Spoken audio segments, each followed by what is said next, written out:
하나님의 말씀은 순서대로 시편 131편을 봉독하겠습니다. 시편 131편입니다. 짧은 시편이기 때문에 우리 같이 한번 1절부터 읽으면 좋겠습니다. 시작. 여호와여, 내 마음이 교만하지 아니하고 내 눈이 오만하지 아니하오며 내가 큰 일과 감당하지 못할 놀라운 일을 하려고 힘쓰지 아니하나이다. 실로 내가 내 영혼으로 고요하고 평온하게 하기를 젖된 아이가 그의 어머니 품에 있음 같게 하였나니 내 영혼이 젖된 아이와 같도다. 이스라엘아, 지금부터 영원까지 여호와를 바랄지어다. 아멘. 오늘 이른 아침에 예배에 나오신 여러분들 환영하고 축복합니다. 오늘 함께 읽으신 시편 131편은 성전에 올라가는 노래 12번째에 해당되는 시편이 되겠습니다. 상식적으로 생각해도 15편 가운데 12번째 시편이라고 한다면 이제 아마도 목적지가 우리의 가시권 안에 들어온 지점까지 왔지 않았을까 하는 생각이 드는데, 여러분들의 영적 회복의 지점이 어느 영역까지 도달되어져 있는지 하나님 앞에서 믿음으로 점검하는 시간이 됐으면 좋겠습니다.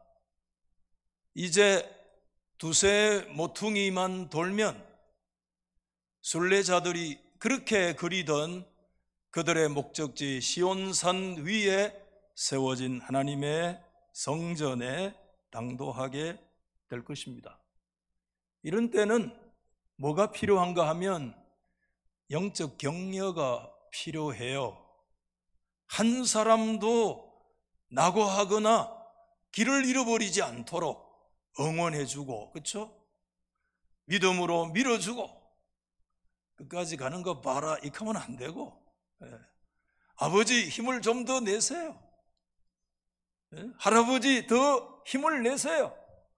아들아, 더 믿음의 용기를 가져라. 영적 순례에 끝까지 승리하자. 아멘입니까? 그런 면에서 우리 좌우에 한번 끝까지 힘내세요 라고 한번 인사 한번 하십시다. 격려하면서 끝까지 우리 힘을 내시고 영적 순례에 승리할 수 있기를 원합니다. 여러분들이 시편 131편의 말씀을 사랑하고 또 어쩌면 자주 대하는 시편일 수 있는데, 한 두 가지 언뜻 그런 특징을 보게 되죠. 하나는 가장 짧은 시편이라는 것. 성전에 올라가는 노래 15편 가운데 오늘 131편은 딱 석절로 구성되어져 있는 아주 짧은 시편이라는 것이죠. 짧다고 우리가 만만하게 볼 수 있는 것은 아니죠. 게르스텐 부그는 131편을 일컬어서 간결함의 보석이다 그렇게 말씀을 했고, 종신의 김정우 은퇴 교수는 이렇게 얘기했어요. 마치 자장가 같기도 하고 만종소리 같기도 하고 저녁 노을 같기도 하고 한 이 짧고 아름다운 시편은 신앙의 진수를 보여주고 있다 이렇게 말씀했죠. 동의할 수 있을 것 같아요. 짧은 시편이지만 간결한 믿음의 보석이요, 그런 면에서 영적이고 신앙의 진수와 정수를 우리 가운데 말씀하고 있다는데 동의하죠. 그러면서 또 하나 특징은 짧기 때문에요, 굉장히 역설적으로 어려운 시편이에요. 어려운 시편이에요. 읽기 어렵다는 말씀 아니죠. 스폴전 목사님은 이 131편을 일컬어서 읽기가 쉬우나 터득하기는 아주 힘든 시편이다. 그 말에 마음에 와닿더라고요. 한 주간 여러분이 석 절밖에 안 되는 이 말씀을 계속해서 묵상을 하는 가운데 그렇구나, 이 말씀을 읽고 머리로 이해되지 않는 단어나 구절은 하나도 없는데 그래도 정말 오늘 이 시인이 이 짧은 엑기스와 같은 믿음의 고백을 하기까지 내가 영적으로 깊이 공감하면서 그 영적인 하나님의 말씀을 내가 온전히 제대로 이해하고 터득할 수 있을 것인가에 대해서 굉장히 한 주간 나름대로의 힘든 그런 시간이 있기도 했어요. 우선 오늘 여러분 시인은 1절 말씀에 여러분 보시면 세 번에 걸친 아주 부정적인 선언으로 말씀을 시작하고 있어요. 그는 여호와여, 혹격이죠.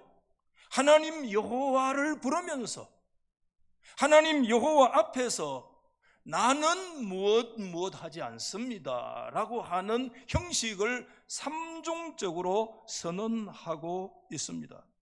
그는 이렇게 말씀하고 있습니다. 내 마음이 하나님 앞에서 교만하지 않겠습니다. 내 눈이 오만하지 않겠습니다. 내가 큰 일과 감당하지 못할 그런 놀라운 일들 하려고 내가 힘쓰지 않겠습니다 라고 얘기를 하고 있는데, 히브리어 원문 성경에 보면 세 번에 걸쳐서 강력한 부정 접두어가 나오는데 로라는 부정 접두어가 들어가면 아주 강한 부정이 돼요. 로 플러스 명사가 나오든지 로 플러스 동사가 나오든지 그 명사와 동사 앞에 아주 강력한 부정이죠.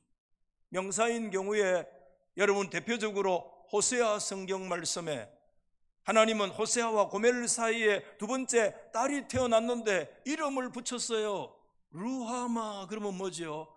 하나님의 긍휼을 받는다 그래야 되잖아요, 이스라엘이라면. 그런데 루하마 앞에 루하마, 부정접두 로를 붙여서 루하마라는 명사가 완전히 뒤집어지는 거죠. 하나님의 긍휼을 받지 못한다. 심판이죠.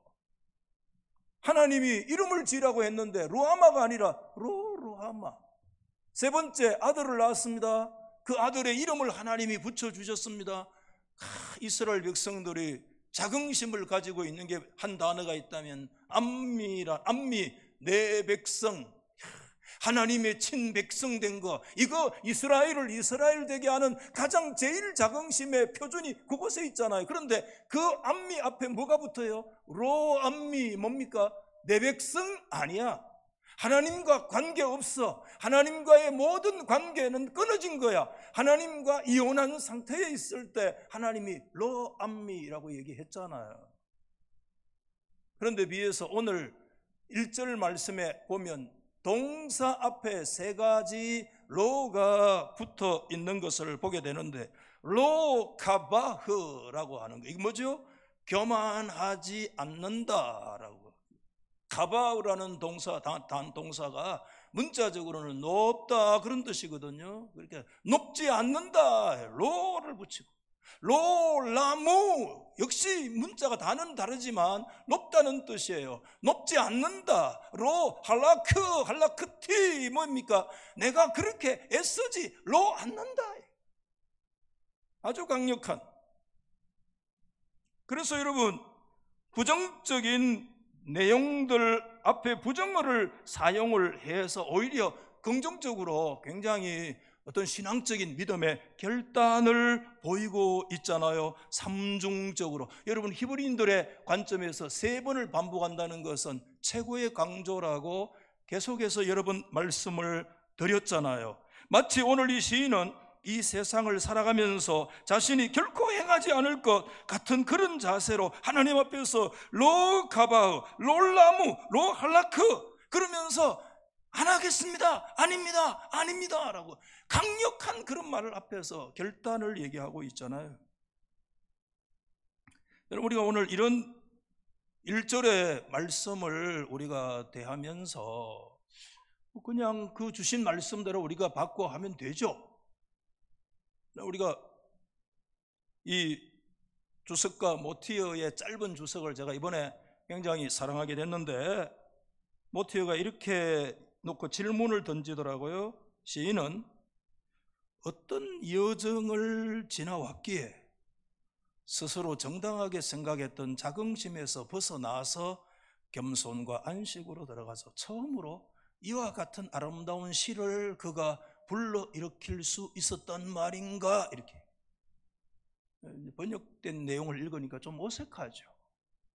한 번 더 설명을 드리면, 오늘 이 1절을 고백하고 있는 시인은 지나온 삶의 그의 인생 역정에서 어떤 순간을 걸어왔기에 스스로 그런 오만과 교만의 자리에서 벗어나서 이와 같은 아름다운 시편으로 하나님 앞에 고백을 하는 그런 자리까지 서게 되었단 말인가? 라는 질문을 던져보고 있더라, 그 말이죠. 성경은, 여러분이 가만히 있으면 성경은 침묵하죠. 여러분이 성경을 믿음의 태클을 걸고 그 구절을 향해서 why라고 질문을 던지면 그때마다 성경은 우리 가운데 답변을 주죠. 생각하지 못했던 영적 보화를 하나님이 우리 가운데 던져주는데, 오늘 1절 말씀을 가만히 생각해 보면 오늘 이 시인도요, 한때는 그의 삶의 역정 속에서 교만했다는 거죠.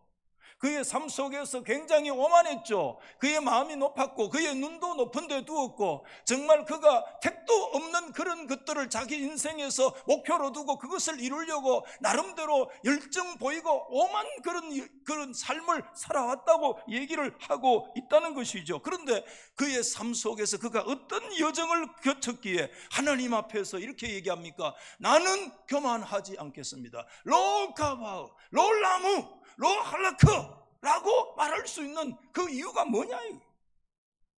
어떻게 이런 신앙을 결단하는 자리에 들게 되어졌을까 하는 것이 이 성경을 들여다보고 있는 학자들이 던지는 첫 번째 질문이라는 거죠. 그런 측면에서 여러분, 오늘 1절은 오늘 이 시인의 지나온 삶이죠.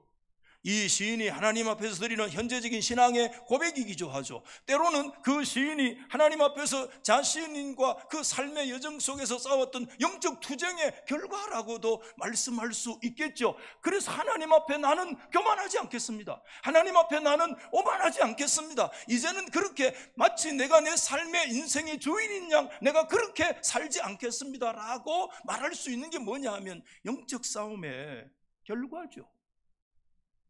그래서 김정우 박사는 이렇게 말을 하더라고요. 이 시편은 자신과의 싸움을 다 싸우고 자신의 한계를 깨달은 사람이 주님 앞에 지은 시편이라는 거예요. 이 말씀에 동의하세요?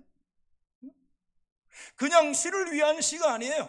그냥 미사 여구를 갖다가 여기에 담아놓은 그런 시편이 아니라 자신의 인생의 역정 속에서 자신과의 싸움을 싸우고 자신의 한계를 하나님 앞에 고백한 그런 사람이 그때 비로소 주님 앞에 그 한계를 인정하고 주님의 그 샬롬과 주님의 그 아름다운 영적인 코이노니아의 아름다운 기도의 자리까지 깊이 들어갈 수 있었던 그런 결과물이다. 동의하실 수 있겠습니까? WBC를 주석하는 레슬리 알렌은 이렇게 한 구절의 주석을 이렇게 해놨더라고요. 오늘 이 시인은 자신의 완고한 자아와 피나는 싸움을 하지 않고는 결코 이러한 영적 상태에 도달될 수가 없습니다. 그냥 이렇게 지나갈 만한 그런 주석이지만 저도 이제 이 나이가 돼서 이런 구절을 읽어보면 이게 예사로 안 보이는 거예요. 보통 구절이 아니라는 거예요. 그냥 하기 좋은 수많은 시편 150편에 얼마나 많은 구절들이 있어요. 그 구절들 그냥 주어진 그런 구절들이 아니라 완고한 우리 인생의 자아와 그 자아와 때로는 그 정욕과 내 안에 꿈틀거리는 그 욕망과 내 안에 꿈틀거렸던 그 인간의 야망과 그 앰비션과 피나는 싸움을 싸우지 아니하고는 결코 이런 영적인 상태에 들어갈 수 없다.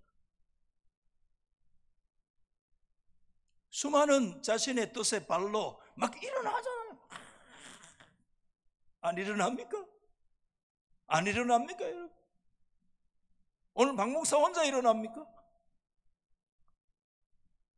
목사 한수 받고 30년 세월이 훨씬 지났는데 이런 거 좀 안 일어나면 안 좋습니까? 막 발로가 일어나요. 그래서 여러분, 오늘 이 시편은 시인의 자신과의 싸움이죠.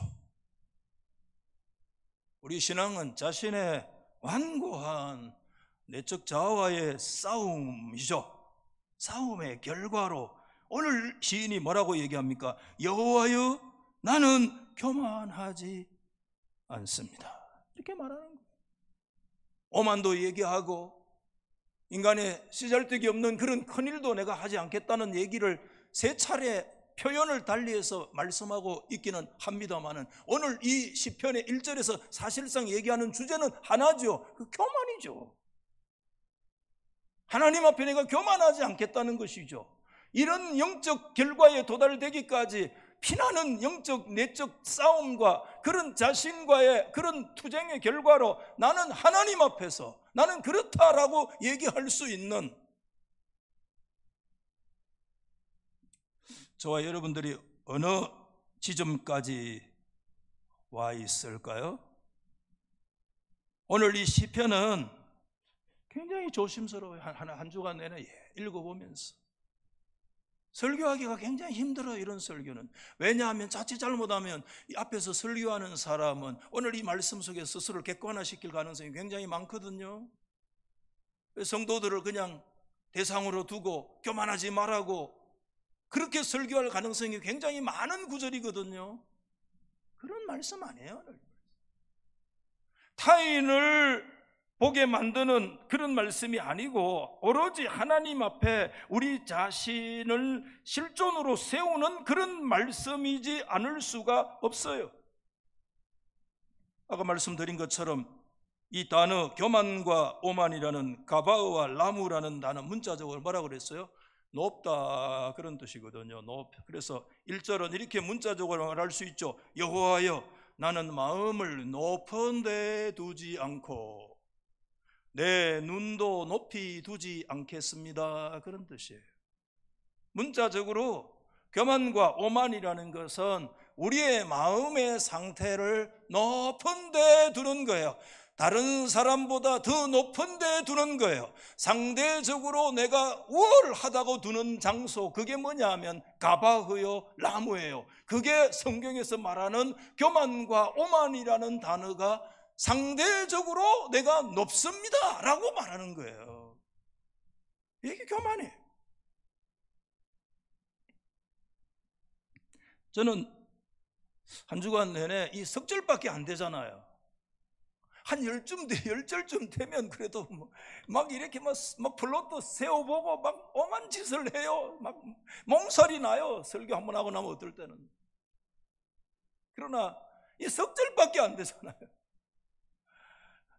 계속해서 붙들고 있는 단어가 차를 타고 가도 오면 가도 딱 떠오르는 단어 한 단어밖에 없는데 교만이라는 단어 하나밖에 없어요. 계속 한 주간 내내 교만. 누구 쳐다볼 여유가 없어요. 하나님이 계속 저에게 교만이라고 한 주간 내내 말씀을 하시는데 그래서만 있을 수는 없잖아요. 가지고 있는 책도 또 봐야 되고, 그래서 제가 두 가지 자료에 큰 도움을 받았는데 기독교 유명한 사상가, 제가 요즘 자주 말씀드려요. C.S. 루이스라고, 한국의 루이스 책이 막 수십 종류죠. 그의 유명한 책 가운데 다 유명해요. 스크루테이프의 편지 이런 것들은 젊은 분들 꼭 좀 읽어보면 좋아요. 그리고 세계적인 명저 중에 명저가 뭐냐면 순전한 기독교. 여러분, 우리 젊은 분들 책 읽어보시는 분들은 이런 좀 읽어보세요. 순전한 기독교 이런 걸 한번 읽어보고 좀 신앙생활 하는 게 좋아요. 스크루테이프의 편지 이런 거는 고참 마귀가 신참 마귀에게 성도를, 교회를 망가뜨리고 무너뜨리는 비법 전수해 주는 건데 뭐 그렇게 읽기가 만만치는 않아요. 까다롭긴 해요. 이 두 책에서요 아주 일맥상통한 동일한 저자이기 때문에 그 겸손과 교만에 대한 그런 가르침들을 굉장히 깊이 주고 있고, 제가 그런 면에서 그 영성가들의 글들을 한 주간 보면서 또 그렇게 도움을 받았는데, 루이스가요 굉장히 이런 스스로 두려운 질문이라고 얘기하는 한 질문을 이렇게 문제에 던집니다. 우리에게는 두려운 질문이 하나가 있다. 어떤 질문인가 보세요, 여러분.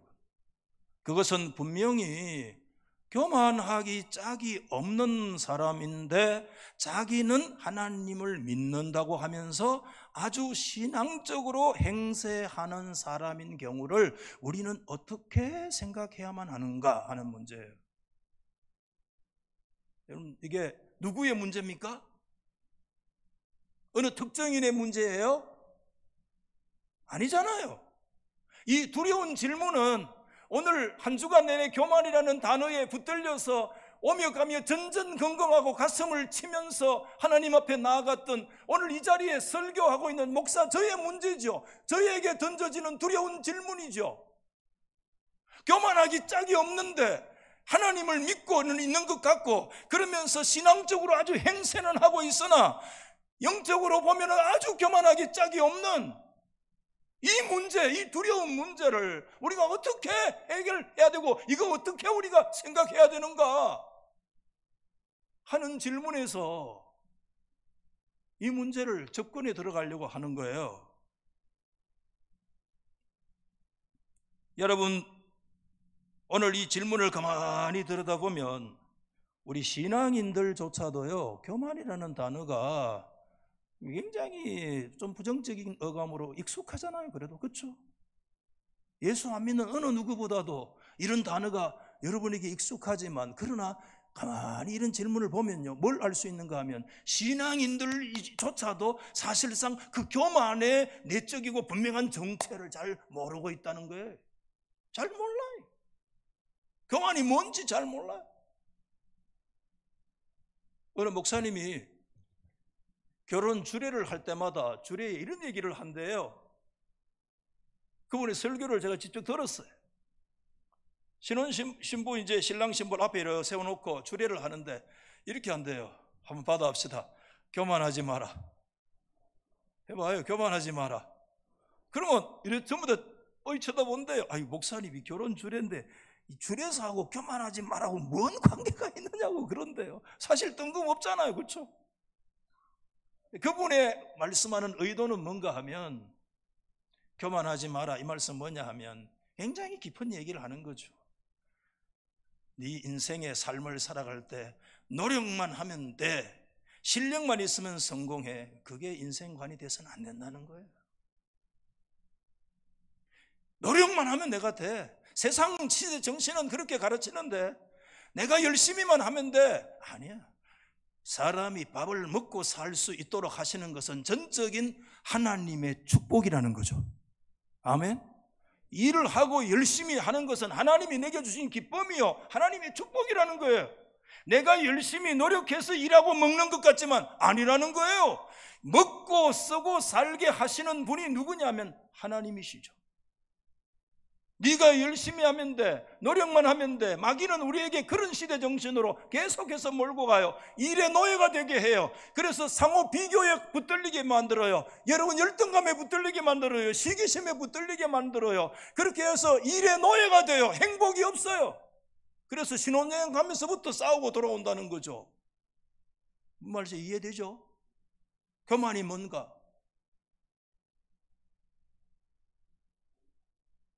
여러분, 루이스의 질문을 던지고 제가 조금 빗나간 것 같습니다만은 루이스의 답변은 단호했어요. 교만하기 짝이 없는데 하나님을 믿고 신앙적인 행세하는 사람, 이 두려운 질문들, 그런 사람은 직분과를 막론하고 루이스가 이런 얘기를 하는데, 상상 속의 하나님, 헛개비 하나님을 믿고 있다. 굉장히 충격적인 용어를 쓰더라고요. 상상 속의 하나님, 자기가 만들어낸 헛개비 하나님을 믿고 있다는 거죠. 그런 사람들은 이론적으로는 자기들이 하나님 앞에서 아무것도 아닌 존재임을 인정하지만, 실제로는 그 헛개비 하나님은 다른 사람들보다 자신을 훨씬 더 낮게 여기고 인정해 준다고 늘 생각하고, 스스로 상상 속에서 만든 헛개비 하나님이 언제나 자기를 누구보다도 월등한 사람이라고 인정해 준다는 착각을 하고 있다고 계속해서 설명을 하면서, 루이스는 이렇게 얘기합니다. 이런 사람들은 결국 그리스도인, 크리스천이라고 불릴 수 없다. 이 루이스의 지론이에요. 좀 반대 생각할 수 있죠. 그래, 예수 믿는 사람 맞죠? 좀 강력하게 얘기해서 그런 사람은 크리스천이라고 말할 수 없다. 더 깊이 신학적으로 들어가 보면 그럴 수도 있어요. 그렇기 때문에 루이스는 이런 교만을 일컬어서 뭐라고 얘기하는가 하면, 받아봅시다. 영적인 암으로 고생하시는 분들이 있는데 이런 단어를 써서 조심스럽지만, 루이스는 영적인 암이라, 교만을, 그 교만이 사랑이나 자족하는 마음, 심지어 상식까지 갉아먹어 들어가죠. 그래서 상식도 통하지 않는 사람이 돼요. 상식이 통하지 않아요. 왜? 상식까지 갉아먹어 들어가요. 그 교만이, 그 영적인 암이. 전혀 상식적인 사람이야. 상식적으로 얘기해도 대화가 안 돼. 무서운 것은 영적인 암인 교만이 우리의 신앙생활 깊숙하게 들어올 수 있다는 것입니다. 여러분, 그의 말을 한번 제가 직접 인용을 하는데 한번 여러분 살펴보시기를 바랍니다. 한번 보여주십시오. 모든 악 중에서도 가장 나쁜 악인 교만이 우리 신앙생활의 중심부까지 침투해 들어올 수 있다는 것은 매우 무서운 것이죠. 그 이유를 이해하기 어렵지 않는데, 상대적으로 덜 나쁜 다른 악들은 보세요. 사탄이 저와 여러분에게 있는 이 육적, 동물적인 본성을 이용하기 때문에 생기는 악들이라는 것이죠. 그 다음에 보세요. 그러나 교만은, 루이스의 의견은 동물적 본성을 발동해서 오는 것이 아니라 어디에서요? 지옥에서 바로 나오는 거라는 거예요. 성도에게 있는 교만은 지옥에서부터 바로 직접적으로 나온다는 거예요. 그렇기 때문에 교만은 순적인 영적인 암이고, 그렇기 때문에 다른 악들에 비해 훨씬 교모하고 매우 치명적이다라고 하는 단어를 계속 사용을 하고 있어요. 제가 이 부분을 읽어보면서 좀 강한 표현이기는 하지만, 야, 교만이라는 것이 정말 영적인 암이구나. 내 안에 암이 육체적으로 있다 없다 가지고 우리는 정말 때로는 생사에 대한 그런 갈림길을 때로는 오고 가는 것이 우리 연약한 인생이잖아요. 그렇죠? 저는 그런 성도들을 위해서 새벽마다 기도하고 있어요. 그런데 여러분, 그거보다 더 무서운 암이 영적인 암인데, 그 교만인데, 그 교만은 어디로부터 오는가? 그거는 지옥에서부터 바로 직수입돼서 들어온다는 거예요. 얼마나 무서운 암인지 모른다는 거예요. 여러분, 암세포의 특징이 뭐죠? 그게 무서운 이유가 뭐죠? 우리 몸에 있는 전체적인 균형을, 질서의 통제를 받지 않는다는 거죠. 점령군처럼 그 안에 자체 DNA 정식을 하죠. 그렇기 때문에 그 말리거나, 그래서 악성이라고 하는 거죠. 악성이라고 그래요. 왜? 전체적인 몸의 세포들이 수백조 세포가 있지만 그 세포 가운데 이 암 캔서 셀은 이게 자기 스스로 독립군처럼 활동하는 거죠. 질서가 깨지는 거예요. 영적으로 보면 이 사회적인 용어 가운데 여러분 잘 아시는 아노미 현상이 있죠. 사회적인 규범과 질서가 무너져 가지고 굉장히 인간의 그 욕구 불만과, 그래서 굉장히 인격적인 분열까지 경험하면서 아주 반사회적 행동을 자행하는 경우가, 이게 사실상 심리적 아노미, 영적 아노미도 있다는 거죠.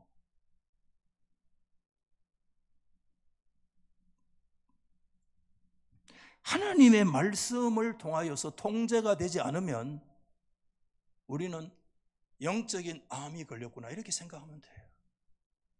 말씀을 해서 말씀의 지배를 받고 말씀의 통제를 받지 않는다는 것은 높다는 거예요. 가바흐 상태라. 말씀보다 더 높은 거야. 하나님의 말씀이 들어가도 통제불능의 상태에 빠지는, 아노미에 빠지고 영적 델린저 현상에 빠져서 전기 자기장이 뒤 흔들리면 이게 완전히 무슨 단절 일어나는 것 같은 그런 현상이 일어나는 거죠. 영적 통제 불능의 상황 속에 빠져요. 하나님의 말씀으로 건면해도, 하나님의 말씀이 와도 말씀을 귀담아 듣지 아니하고 하나님의 말씀을 농담처럼 기뜸으로 받아 넘기는 것이, 이게 뭐냐면 영적 통제 불능의 상황 속에 빠지는 거예요. 그래서 여러분 시편 1편에 보면 복 있는 사람은 아슐레이, 복 있는 사람은 악인의 꾀를 따르지 아니하고 오만한 자의 자리에 앉지 아니하고, 여러분 복 있는 사람 뭐라고 얘기했습니까? 복 있는 사람은 악인의 꾀를, 죄인의 길에 서지 아니하고 오만한 자리에, 악인의 꾀를 쫓는다, 워킹, 터벅터벅 걸어가요.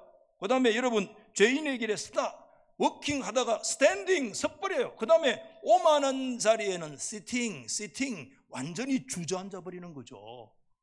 그래서 시편 1편 말씀에서 이미 아슐레이, 복 있는 사람은 어떤 길을 걸어가면 안 되는가 하면 시팅, 오만한 자리에 완전히 주저앉아 있는 사람. 그래서 시편 1편 2절 말씀에 바로 나오는 게 뭐냐 하면 오직 여호와의 율법을 즐거워하고 그 율법을 주야로 묵상하는 사람이 아슐레이, 복 있는 사람이다. 그래서 시편 1편 1절 2절 말씀에서부터 이미 우리 가운데 두 갈림길을 얘기하고 있는데, 네가 하나님 말씀의 통제를 받는 길로, 아슐레이의 길로 걸어갈래? 오만한 자리에 주저앉아서 말씀을 벗어나는 오만의 길로 걸어갈래? 선택하라는 겁니다.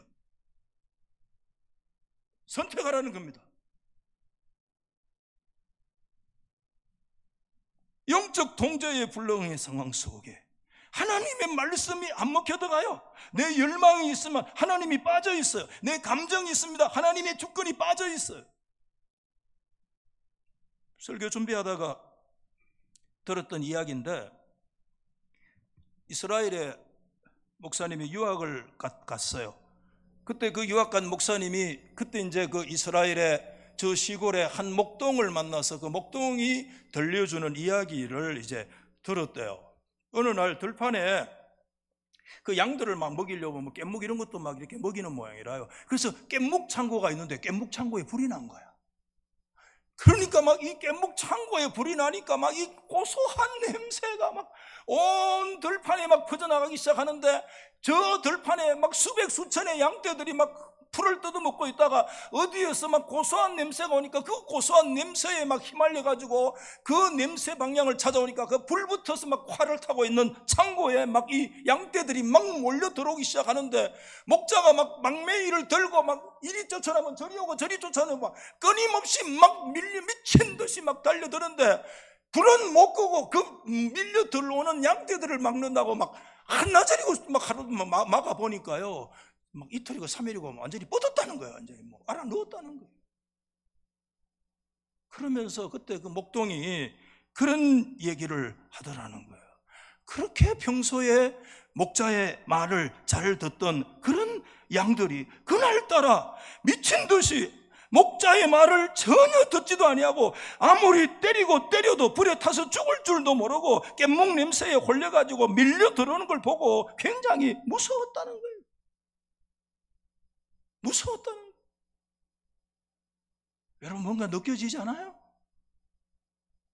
여러분 이것이 주님이 저와 여러분을 보시는 주님의 마음 아니에요.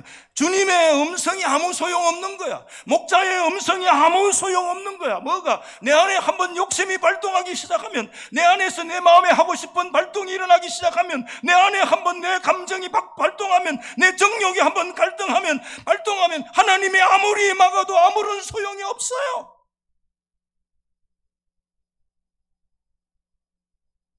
오늘 저 자신이 오늘 우리 성도 여러분, 오늘 이 말씀을 근성으로 받지 않으시기를 예수 이름으로 축원합니다.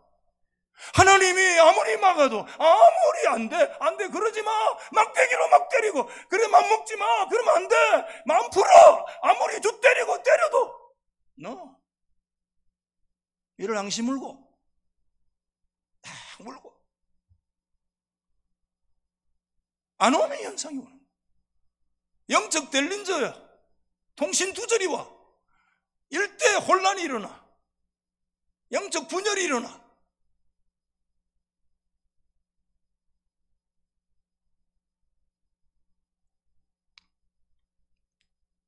여러분, C.S. 루이스는 제가 이번에 이 책 도움을 많이 받았죠. 계속 이렇게 그는 말을 했어요. 보십시오, 여러분. 사탄은 여러분 안에 제가 한 단어만 교만이라는 독재 정권을 세울 수만 있다면, 저와 여러분의 심령 정부 안에 독재 정권, 교만이라는 정부 독재 정권을 세울 수만 있다면 나머지는 다 내줄 수 있다는 거죠. 그 다음 얘기가 그런 거예요. 독재 정권 아시죠? 힘이 있으면 독재해요. 일당 독재도 하죠. 뭐든지 할 수 있다고 생각하죠. 큰 파멸이 이르게 될 것입니다, 여러분. 교만은 패망의 선봉이라고 그랬습니다, 성경이. 그는 하나님의 망고불변의 원칙이에요. 그것은 아무도 말 듣지 않아요. 법도 상식도 통하지 않아요. 왜? 교만이라는 독재 정권이 내 심령 안에 한번 수립이 되어지면 나를 움직이는 것은 하나님의 말씀의 법이 나를 움직이지 않아요. 그 속에 교만의 독재 정권이 자신의 정욕대로 움직이기 때문에 상식조차 깔아먹어 보죠. 상식이 안 통해. 아주 비상식적인, 비사회적인 행동을 자행할 수 있는 교만이에요. 우리가 정권 잡았다는 거예요. 우리가 힘을 방맹이만 두드리면 된다는 거예요. 큰 파멸에 직면할 것입니다, 여러분. 무서운 거예요.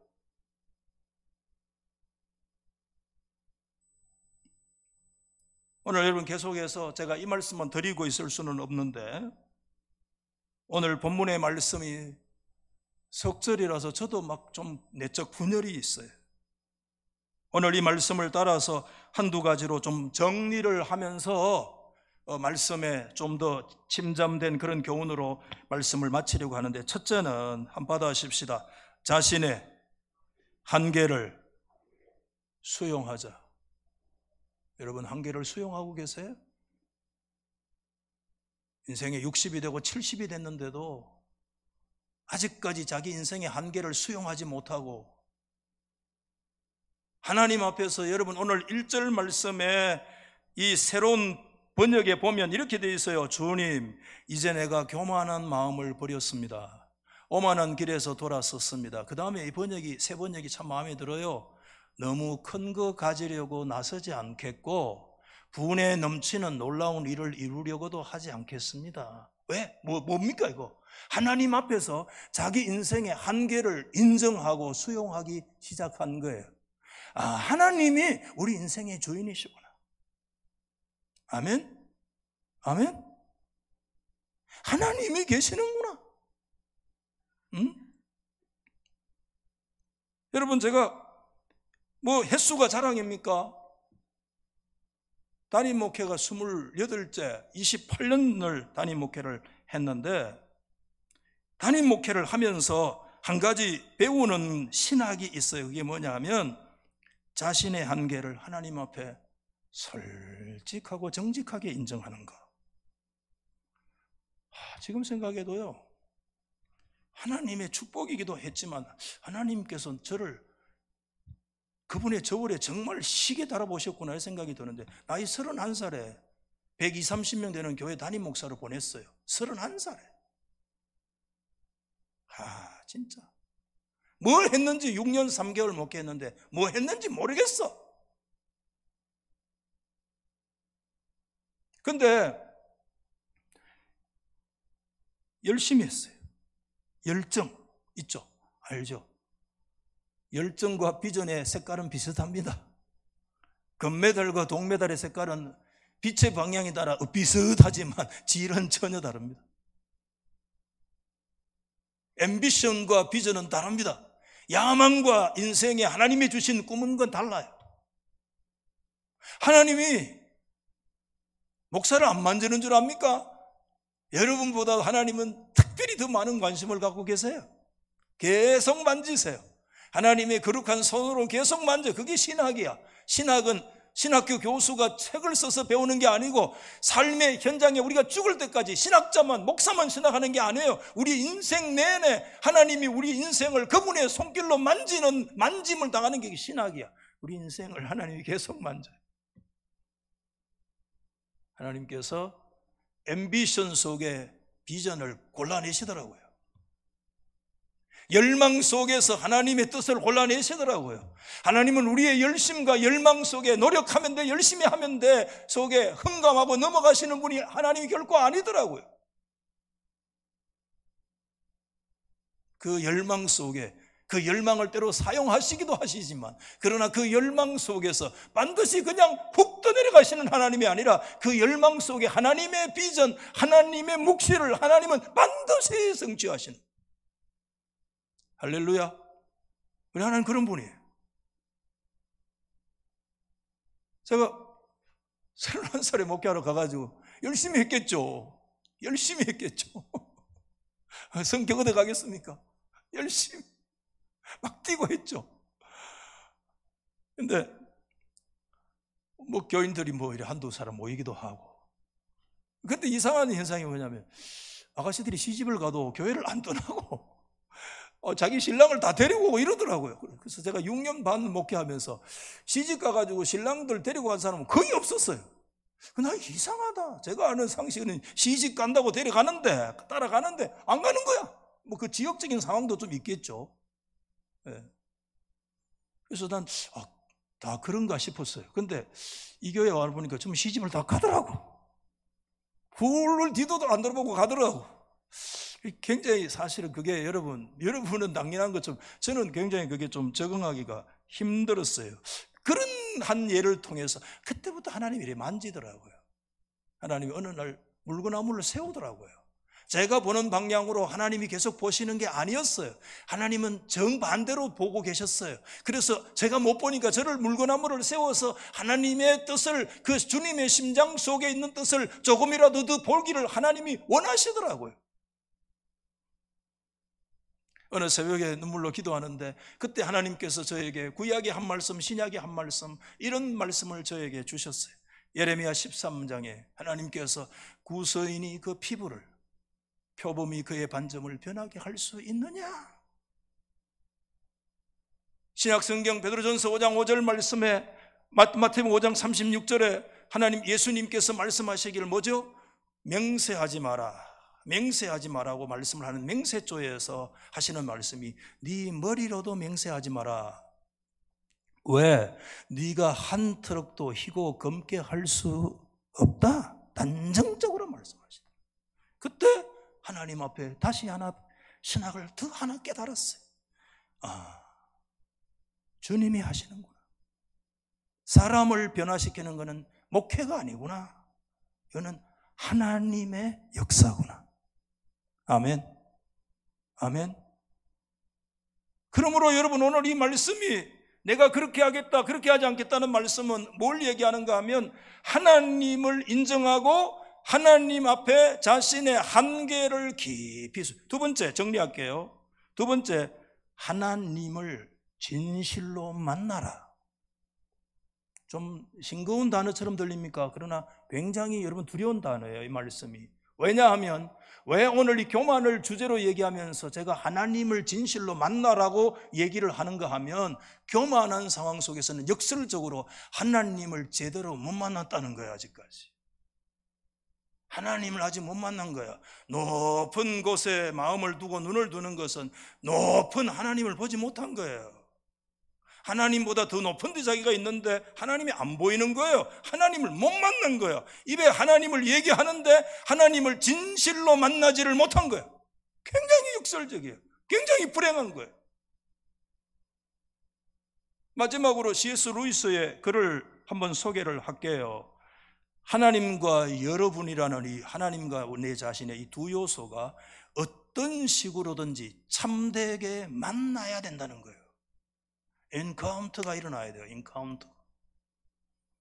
그럴 때 여러분의 체면에 대한 어리석은, 평생 여러분을 불안하고 불행하게 만들었던 모든 헛된 생각에서 한순간에 벗어나서 한없는 안도감을 누리는 가운데 우리는 그때서야 비로소 기쁜 마음 가운데 하나님 앞에 겸손하게 된다라고 하는 거예요. 이게 무슨 뜻이죠? 오늘 이 말씀이 저는 2절의 말씀이라고 그렇게 믿어요. 여러분, 오늘 2절을 제가 세번역으로 이렇게 했어요. 오히려 내 마음은 고요하고 평온합니다. 마치 젖을된 아이가 어머니의 품에 안겨 있듯이. 이 아이는 젖먹이 아가 아니야. 젖을 이미 뗐어요. 그래서 굉장히 독립적인 존재예요. 어머니의 품으로서 독립적인 존재지만 젖된 아이가 그럼에도 불구하고 그 어머니를 깊이 신뢰하는, 그래서 내 영혼이 젖된 아이와 같습니다. 하나님이 주시는 샬롬의 역사가 그에게 온 거예요. 왜? 하나님 앞에 한계를 인정하고 내 스스로 할 수 있다는 것을 말하는 것이 아니라 하나님이 내 인생의 주인이라는 것을 믿고 하나님께서 모든 것을 신뢰하고 그분에게 맡길 때 그때 한없는 평강이 나에게 찾아오는 거예요. 젖된 내 영혼은 젖된 아이와 같은. 여러분, 이런 샬롬이 오늘 저와 여러분에게 임할 수 있기를 주의 이름으로 축복합니다. 마지막 한 가지, 하나님을 의지하라. 하나님을 의지하라. 여러분, 오늘 3절 말씀에 이스라엘아 지금부터 영원까지 여호와를 바랄지어다. 여러분, 여호와를 바랄지어다라는 바란다는 단어는 조금 다른 말로 번역하면 더 좋을 수 있어요. 여호와만을 의지해라, 이런 뜻이에요. 그래서 여러분, 세 번역에 이렇게 번역했어요. 이스라엘아 이제부터 영원히 받아십시다. 오직 주님만을 의지하여라. 주님만을 의지하여라. 여러분, 여기에서 교만과 겸손이 갈라져요. 교만은 내가 다 책임진다는 거예요. 내 노력으로 성공하면 된다는 거예요. 실력만 있으면 된다는 거예요. 그러나 여기에 아까 말씀드렸죠. 뭐가 빠졌다고요? 하나님이라는 요소가 빠져 있어요. 하나님이 빠져 있는 거예요. 세상 시대 정신은 노력 열심히 맞죠. 그게 뭐 목사님 잘못됐어요? 맞아요. 그러나 그리스도인들은 노력하게 하시는 건 하나님의 축복이에요. 열심히 일하는 건 하나님의 은혜예요. 내가 열심히 노력하기 때문에가 아니라 나로 하여금 살고 먹게 하시는 분이 하나님이시라는 거예요. 제가 참 좋아하는 구절이 있어요. 야고보서 4장에 유명한 얘기잖아요. 들으라, 너희 중에 오늘 내일 어느 도시에 가서 내가 1년 동안 사업해가지고 내가 돈 벌겠다고 말하는 사람들아, 뭐라고 말씀했어요? 내일 일을 너희가 알지 못한다. 너희 생명이 뭐냐? 잠깐 보이다가 없어지는 안개와 같은 인생이지 않느냐? 왜 오늘 내일 모레 가서 아무 도시에 가서 내가 계획 세워서 내가 돈 벌겠다는 잘못된 계획입니까? 아니에요. 여러분, 여기서 문제가 뭘 얘기하는 줄 아세요? 이 계획 속에, 이 인생 속에 하나님이 빠져 있다는 거예요. 하나님이 없는 인생, 하나님이 네 인생의 주인인 거 믿느냐? 하나님이라는 요소가 빠져있는, 그게 교만이라는 거예요.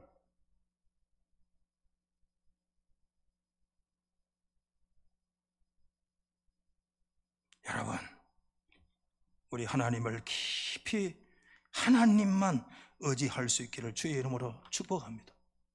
아멘. 저희 두 아들이 있어요. 이 말씀을 묵상하면서 내가 이 두 아들에게 내 생애 마지막 남긴다면 무슨 말씀을 남길 것인가 그 생각이 나더라고요. 너 아버지 의지할 것도 없고 아버지가 너에게 물려줄 돈도 없고 집도 없는데 부모 의지하지 마라. 우리 아버지 의지하는 건 뭐 나쁩니까? 교만이라는 거예요. 그것도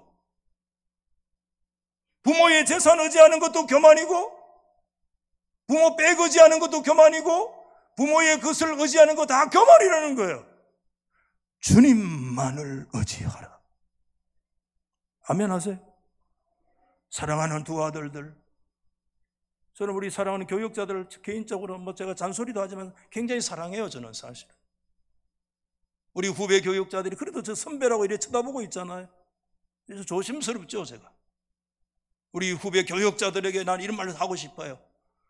어떤 삶의 순간과 상황을 맞이하든지 오직 주님만을 의지해라. 오늘 사랑하는 달서교회 성도 여러분, 저의 사랑과 마음을 담아서 여러분에게 권면하고 싶어요. 어떤 인생의 경우를 만나든지 오직 주님만을 의지하시기를 예수 이름으로 축원합니다. 오늘 여러분 131편의 성전 순례의 시편 안에 들어갔을까요? 하나님의 성전에 이제 목전에 곧 도달됐어요. 성전에 들어가는 사람이 가져야 될 내적 태도는 뭐예요? 신구약 성경을 통해서 관통하는 위대한 하나의 황금률이 있어요. 성전 문 앞에 들어오는 사람은 반드시 이 구절을 암송하고 들어와야 돼요. 앞으로 하나님은 뭐죠? 교만한 자를 대적하시되 뭐죠? 겸손한 자들에게 은혜를 주신다. 아멘. 순례해가 들어와서 예루살렘 성전에 들어갔다고 아니야. 집에서 나와가지고 오늘 예배에 앉아 있다고 아니야. 예배의 마당을 밟고 예배당의 문을 들어와 예배에 들어오는 사람들은 반드시 하나님 앞에 믿음으로 되새겨야 돼요. 하나님은 교만한 자를 대적하시되 겸손한 자에게 은혜를 주시느니라. 아멘. 오늘 여러분 겸손한 가운데 예루살렘의 성전의 문을 열고 하나님이 예비하신 폭포수 같은 그런 은혜를 받아 누리는 생명 될 수 있기를 나사렛 예수 이름으로 축복합니다.